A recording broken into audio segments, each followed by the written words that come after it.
அஸ்ஸலாமு அலைக்கும் வரஹ்மத்துல்லாஹி வபரகாத்துஹு. தினமும் ஓர் உபதேசம்.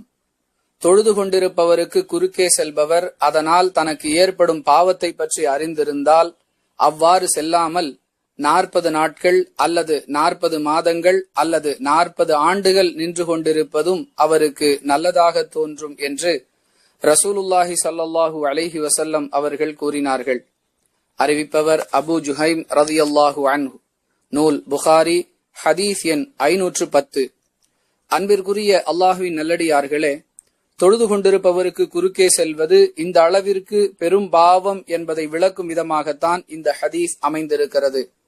எனவே யாராவது தொழுது கொண்டிருப்பதை நாம் கவனித்தால் அவர்களுக்கு குறுக்கே செல்ல வேண்டிய அவசிய தேவை ஏற்படும் பட்சத்தில் அவர்களுக்கு முன்பாக ஏதேனும் ஒரு தடுப்பை வைத்துவிட்டு அவர்களை கடந்து செல்ல வேண்டும். அதோடு தொழுது கொண்டிருப்பவருக்குரிய உபதேசமாகவும் நாம் இந்த செய்தியை கொண்டு வழிகாட்டுவதாக இருந்தால், தொழுகையில் நிற்பதற்கு முன்பு தனக்கு முன்பாக ஏதேனும் ஒரு தடுப்பை ஏற்படுத்திக் கொள்ள வேண்டும்.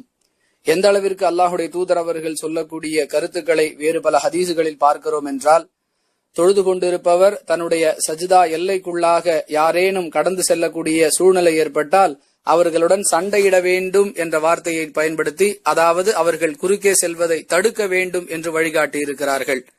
அன்பிற்குரியவர்களே, இது போன்ற உபதேசங்களை எல்லாம் கவனத்திலே கொண்டு நடைமுறைப்படுத்துவதுதான் சரியான இஸ்லாமியருடைய பண்பாக இருக்க முடியும்.